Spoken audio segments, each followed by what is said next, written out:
Lebanon Syria का border है और सामने इजराइल के टावर है।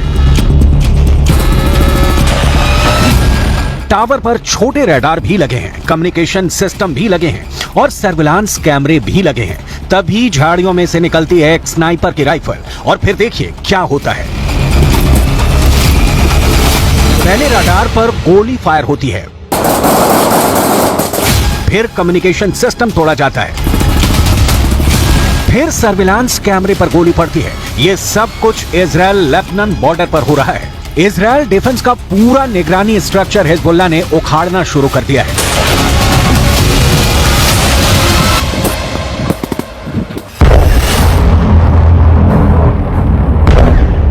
लेकिन इसके बाद जो होता है वो नेतन्याहू को डरा देगा। ये हनीता बॉर्डर पॉइंट है। यहां एक मिसाइल निकलती है और सीधे बॉर्डर पर खड़े इजराइल के मरकावा टैंक को फोड़ देती है। एक बार देखिए हमला कैसे होता है।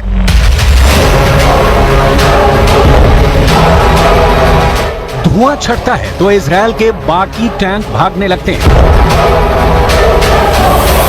दूसरा वीडियो दोहरा बॉर्डर पॉइंट से आया है। यहां भी इजराइल का मरकावा टैंक घूम रहा था और फिर होता है एक बड़ा हमला।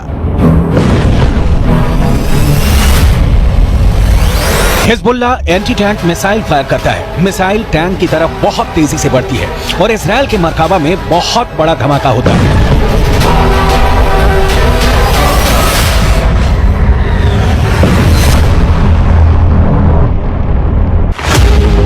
लेबनान बॉर्डर पर इजराइल के टैंक पर हमलों का वीडियो बहुत डराने वाला है।